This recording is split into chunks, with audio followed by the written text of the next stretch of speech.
Hi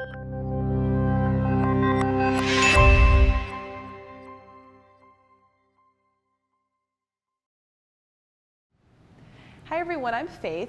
Let's talk about the bellicon and some basics of bouncing. So I have my bellicon here. There's a few different parts to the bellicon. You've got your frame, you've got your bungees, and you've got your mat. You get to choose your bellicon bungee color and your mat color, of course, and also your frame. However, you want to make sure that your bungee strength is customized to you. So there's different strengths. You want to make sure that you choose one that's appropriate for you. Few things about the bellicon. Make sure that you step on the bellicon 1 foot at a time. Nice and simple. If you're new to the bellicon, you can use some stability bars. You can use one on either side, or if you'd prefer, you can also put it a little bit closer to a wall or in a corner so you feel like you have a little more stability.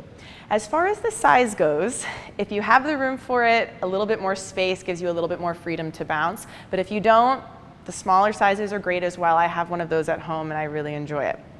A few things before we get rolling. We're going to do a little body scan to just kind of go through your own body and do a few little safety checks on your own. So when you go to stand on your bellicon, a little wider stance with the feet gives you a little bit more support. So you don't want to go way out here, but a little bit more towards shoulder distance will give you a little bit more balance. If you take a little bend of the knees, you want to make sure that your knees are always tracking over your toes when you're bouncing or when you're standing on the bellicon, and that they're not rolling inward or too far outward. If you find that you pronate a little bit, you can put some sneakers on. Otherwise, bouncing barefoot is the way to go. That way the muscles in your feet can really work and strengthen in the right way, and also you won't slip. Sticky socks are okay as well if you have those at home. Once you're on your bellicon and you're standing with your shoulder distance stance, you want to make sure you're lengthened nice and tall.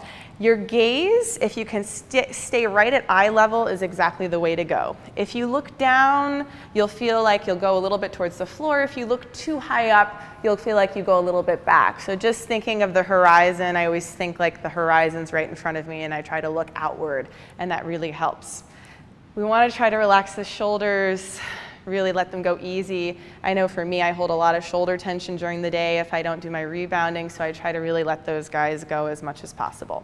The one thing you do want to try to keep pulled in nice and tight is your abdominal muscles, your core. So you can think of your belly button pulling in towards your spine as you're bouncing, and that will really help you stay in the center, which is what we want to try to do, stay right in the middle and not wander too much in either direction. If you think, okay, I do want to step off and take a little bit of a break, make sure that you don't bounce off, but that you step off one leg at a time. That's your nice, safe bet and way to go. All that being said, once you're ready to start your bounce, you could take a nice, comfortable little shift. And this is a good way to get used to rebounding, used to your bellicon, make sure that you're feeling it out. And you want to make sure that you breathe. Always, whenever you're working out, should be able to breathe. Inhale through the nose, exhale through the mouth. This workout should be really fun. You should feel rejuvenated and relaxed when you're finished. Maybe like you can even do a little bit more. So you're not overexhausting yourself. If you find that that happens, take it down a notch, take a break. At all times, you should be ready to just have fun, have a blast, and rock and roll. I'll see you next time. Happy bouncing.